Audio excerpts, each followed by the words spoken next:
जय हिंद, नमस्कार, सत श्री आदाब, जय भीम। आप सबका एक बार फिर से स्वागत है लर्न टू हिंदी में बीपीएससी और टीआरई के सभी दोस्तों का। अब तक हम देख रहे थे अर्थव्यवस्था के हम 3 पार्ट को देख चुके थे। अर्थव्यवस्था का मेरा चौथा पार्ट है। तो आपको बता दें कि हम इस पूरे सीरीज में बुलेट पॉइंट के रूप में देख रहे हैं जो भी बिहार लोक सेवा आयोग की परीक्षाओं में पूछे गए प्रश्न हैं, जो बार बार पूछे जाते हैं आसान प्रश्न, उन्हीं को देखने का प्रयास कर रहे हैं। और टीआरई के लगभग सभी प्रश्न जो टीआरई थर्ड री एग्ज़ाम हुआ है वहाँ तक के प्रश्नों को इसमें शामिल किया गया है। तो इसी से आप इसकी इम्पोर्टेंस समझ सकते हैं। और इसके और सब्जेक्ट की वीडियो पाने के लिए आप चैनल पर जा सकते हैं, चैनल पर विजिट कर सकते हैं। आप देख सकते हैं सारे प्रश्न पूछे गए हैं। तो इसी प्रकार के वीडियो को पाने के लिए चैनल को लाइक करें, शेयर करें, सब्सक्राइब करें, बेल आइकन ऑन कर लें, नोटिफिकेशन जिससे आपको जाता रहे। पर डे सुबह 5 से 8 के बीच, 5 से 7 बजे के बीच में ये वीडियो आ जाता है आपका। इसको आप पर डे सुबह सुबह ही निपटा देंगे तो आपके लिए अच्छा होगा। रिवीजन की दृष्टि से देख सकते हैं, लास्ट टाइम में भी देख सकते हैं। तो चलिए शुरू करते हैं ज़्यादा बात न करते हुए। सही सुमेलन बजट 2023-24। आयकर,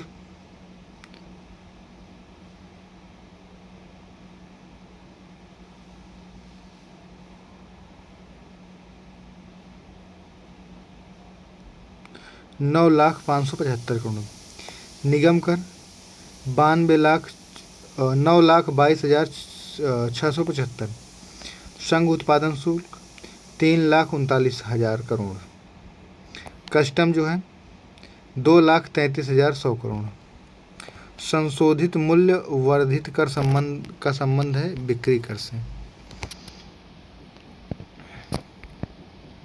जीवन बीमा निगम की स्थापना हुई थी 1956 में। जीवन बीमा निगम की स्थापना हुई थी 1956 में। नई मुद्रा यूरो प्रारंभ की गई थी 1999 में, वर्ष 1999 में।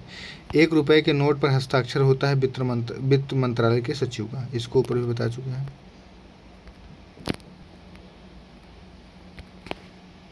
यदि भारतीय रिजर्व बैंक द्वारा नगद कोष अनुपात CRR में कमी की जाती है तो इसका साख सृजन पर क्या प्रभाव होगा? यदि रिजर्व बैंक द्वारा नगद कोष अनुपात CRR में कमी की जाती है तो इसका साख सृजन पर प्रभाव होगा, वृद्धि होगी। 48वीं और 52वीं बीपीएससी में पूछा गया प्रश्न है। 52, एक राजकोषीय नीति फिस्कल पॉलिसी का उपकरण नहीं है ब्याज दर। प्रत्यक्ष करों में से प्रत्यक्ष करों में से कर से सरकार का अधिकतम राजस्व की प्राप्ति होती है तो निगम कर से। प्रत्यक्ष करों में सरकार को अधिकतम राजस्व की प्राप्ति होती है निगम कर से। भारत में चालू मूल्यों पर प्रति व्यक्ति न्यूनतम आय वाला राज्य है बिहार। भारत में चालू मूल्यों पर प्रति व्यक्ति न्यूनतम आय वाला राज्य है बिहार। 2 परोक्ष कर हैं, बिक्री कर और उत्पादन कर। रुपये का अंतिम बार अवमूल्यन किया गया जुलाई 1991 में। ये ऑप्शन के ऊपर डिपेंड करेगा। बैंकों द्वारा लाए गए क्रेडिट कार्ड भुगतान उपाय को प्लास्टिक मुद्रा के नाम से जाना जाता है। कुल मिला के क्रेडिट कार्ड को प्लास्टिक मुद्रा के नाम से जाना जाता है। भारत के लिए देश से सर्वाधिक द्विपक्षीय सहायता आती है यूएस, वर्तमान में जापान द्वारा। प्रश्न के समय यूएस, वर्तमान में जापान द्वारा। क्षेत्रीय ग्रामीण बैंक, जिसे ग्रामीण बैंकों के रूप में पुकारा जाता है, वर्गीकृत है अनुसूचित वाणिज्यिक बैंक के रूप में। दुर्लभ करेंसी या हार्ड करेंसी, दुर्लभ मुद्रा या हार्ड करेंसी का आशय क्या है? विकसित देशों का है। वह उस मुद्रा से है जो विकसित देशों का है। नाबार्ड उधार देता है कृषि एवं ग्रामीण विकास बैंकों को। नाबार्ड उधार देता है कृषि एवं ग्रामीण विकास के बैंकों को। भारतीय मुद्रा छापा जाता है नासिक प्रिंटिंग प्रेस में। और इसकी कुल 4 जगह हैं, लेकिन ऑप्शन में ही सही होगा जो दिया रहा है। भारत सरकार द्वारा व्यवस्थित बैंकों के लिए पूंजी की पर्याप्तता मानक है 8%। नरसिम्हन कमेटी की सिफारिश पर बैंकों के ब्याज दर का विनियंत्रण आधारित है नरसिम्हन कमेटी। सामान्य रूप से मुद्रा नीति का प्रधान लक्ष्य है मुद्रा आपूर्ति का नियंत्रण करना। भारतीय रिजर्व बैंक ने भारत के विदेश व्यापार में धन लगाने की मदद की एग्जिम बैंक द्वारा। भारतीय रिजर्व बैंक ने भारत के विदेश व्यापार में धन लगाने की मदद की एग्जिम बैंक के द्वारा। भूमि विकास बैंक सहकारी उधार ढांचा का एक अंश है। सबसे बड़ा एकल साधन जिससे भारत में राजस्व कर से सरकार की आय होती है निगमित कर।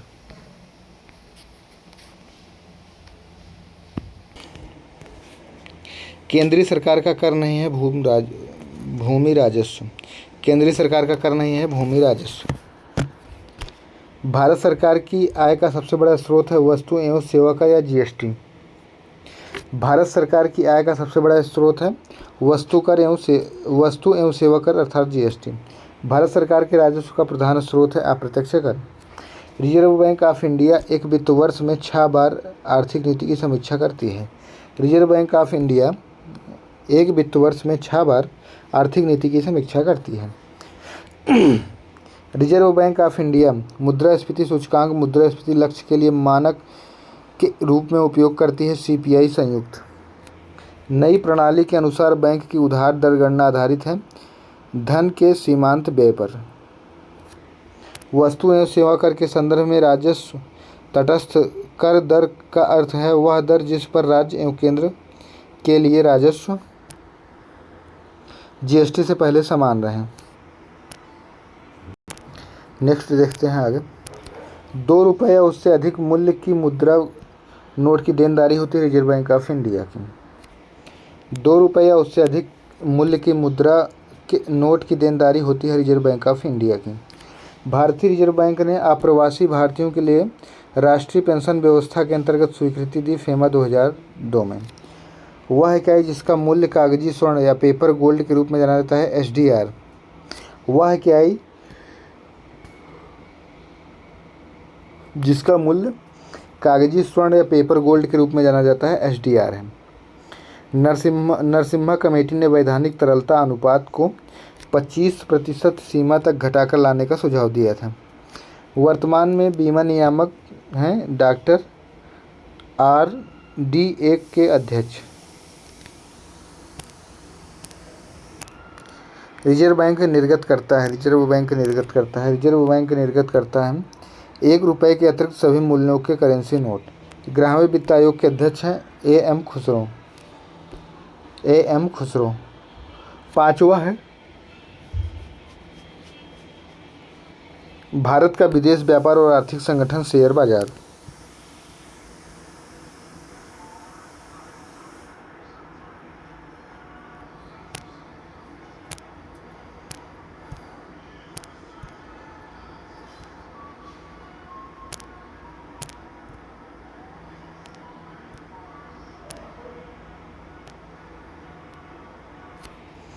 G7 का सदस्य नहीं है रसिया। भारतीय प्रतिभूति और विनिमय बोर्ड सेबी यह भारत में स्टॉक एक्सचेंजों और पूंजी बाजार के नियंत्रण हेतु प्रमुख नियामक बोर्ड है। नाफ्टा सम्मिलित नहीं है ग्रेट ब्रिटेन। भारत में सेवा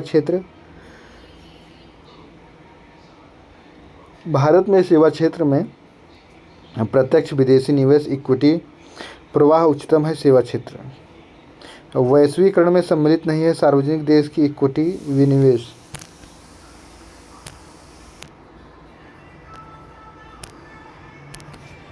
भारत में अर्थशोधन निवारण अधिनियम लागू हुआ 2005 में। भारत में अर्थशोधन निवारण अधिनियम लागू हुआ 2005 में। शब्द संक्षेप या ट्रिम्स बना है व्यापार संबंधित निवेश उपाय। प्रभावी राजस्व घाटा 2011-12 का केंद्रीय बजट में पेश किया गया। प्रभावी राजस्व घाटा 2011-12 केंद्रीय बजट में पेश किया गया। ब्याज भुगतान एक आइटम है राजस्व व्यय का। HDR 2014 के अनुसार भारत का मानव विकास सूचकांक रैंक है 1935। अब नई वाली आप लोग कमेंट करेंगे। व्यापार संतुलन भारत के लिए अनुकूल था 1972-73 और 1976 से 77। भारतीय विकास कोरम IDF पहले जाना जाता था भारत सहायता क्लब।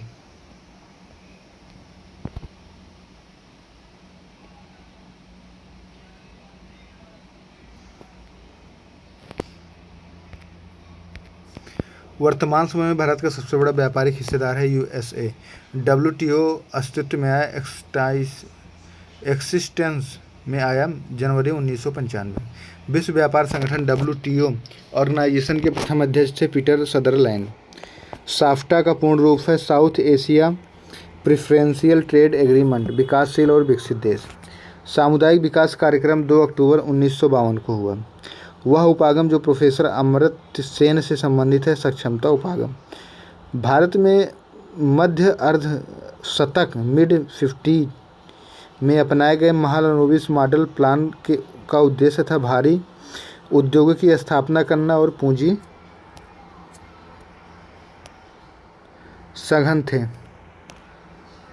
पिछले दशक के दौरान भारतीय अर्थव्यवस्था तृतीय क्षेत्र में महत्वपूर्ण विकास हुआ। भारतीय अर्थव्यवस्था का वह क्षेत्र जो सकल राष्ट्रीय उत्पादन में सबसे अधिक योगदान देता है तृतीय क्षेत्र या सेवा क्षेत्र कहते हैं।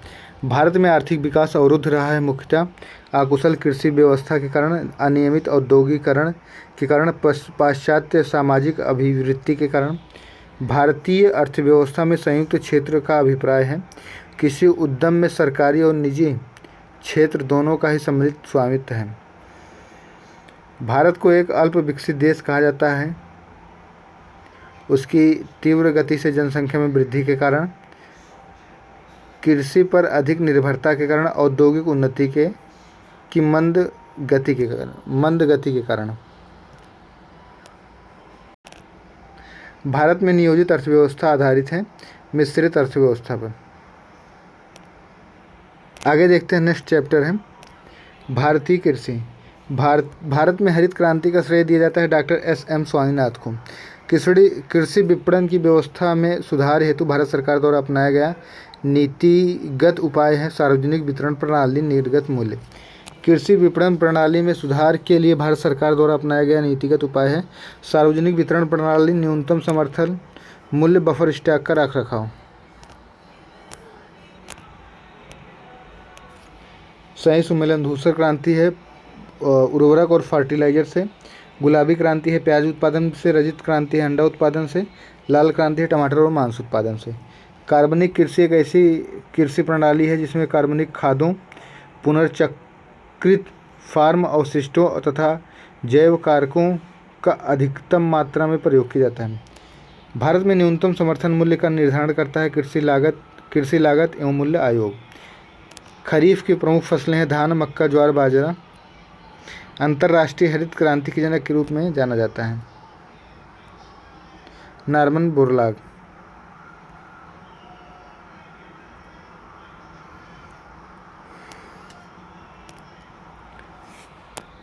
कार्बनिक कृषि एक ऐसी कृषि प्रणाली है जिसमें कार्बनिक खादों, पुनर्चक्रित फार्म अपशिष्ट और जैव कारकों का अधिकतम मात्रा में प्रयोग किया जाता है। भारत में न्यूनतम समर्थन मूल्य का निर्धारण करता है कृषि लागत एवं मूल्य आयोग। हरित क्रांति से अभिप्राय है उच्च उत्पाद वैरायटी प्रोग्राम। खरीफ की फसलें धान, मक्का, ज्वार, बाजरा, मूंगफली, गन्ना, सोयाबीन बेसिक हैं। अंतर्राष्ट्रीय हरित क्रांति के जनक के रूप में जाना जाता है नॉर्मन बोरलॉग को। कपास की खेती के लिए काली मिट्टी सबसे उपयुक्त है। रबी की फसलें हैं आलू, जौ, चना, सरसों, गेहूं, मटर, मसूर।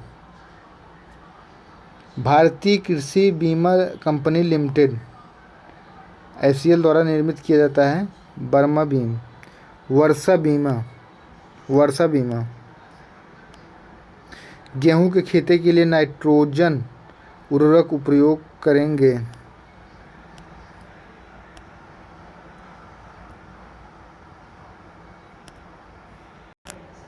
तना काटकर आमतौर पर प्रवर्धन के लिए प्रयोग किया जाता है गन्ना।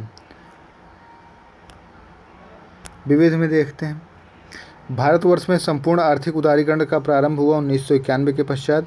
क्लस्टर आधारित गांवों के विकास की योजना का नाम है doctor Shyama Prasad Mukherjee Rubin mission.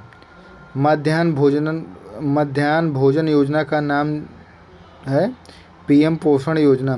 इनमें से किसने सामुदायिक कार्यक्रम को एक मौन क्रांति की संज्ञा दी? पंडित जवाहरलाल नेहरू। बहुराष्ट्रीय कंपनियों के बारे में सत्य कथन है। एक बहुराष्ट्रीय कंपनी वह है जो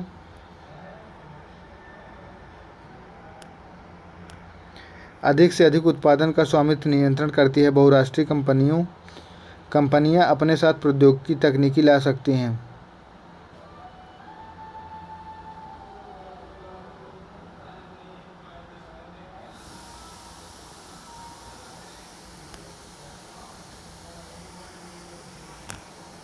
बहुराष्ट्रीय कंपनियों के बारे में कथन सत्य है। एक बहुराष्ट्रीय कंपनी वह जो एक से अधिक राज्यों में उत्पादन और स्वामित्व का नियंत्रण करती है। बहुराष्ट्रीय कंपनियां अपने साथ प्रौद्योगिकी तकनीकी ला सकती हैं। तथा इसी प्रकार के वीडियो को पाने के लिए चैनल को लाइक करें, शेयर करें, सब्सक्राइब करें, कमेंट करें। जैसा भी आपको लग रहा हो वैसा आप बताएंगे, नेगेटिव पॉजिटिव, या जो भी आपको गलती लग रही है या कोई भी सुझाव हो तो आप दे सकते हैं। निश्चित हम आपके छोटे भाई के जैसे हैं। तो इसी सब उम्मीदों के साथ हम अपनी बाड़ी को विराम देते हैं। और आप लोग पढ़ते रहिए TRE 4 और BPSC के सभी दोस्तों को। और आप शेयर कीजिए, जो भी आपके चाचा मामा बुआ फूफा बुआ दादा दादी जो भी BPSC TRE की तैयारी कर रहा है, आप लोग उसको शेयर कर दीजिए। तो निश्चित रूप से आपको बहुत कम समय में ये पूरी बुकलेट या जो पूरे भी प्रीवियस ईयर हैं उनको आप कवर कर पाएंगे।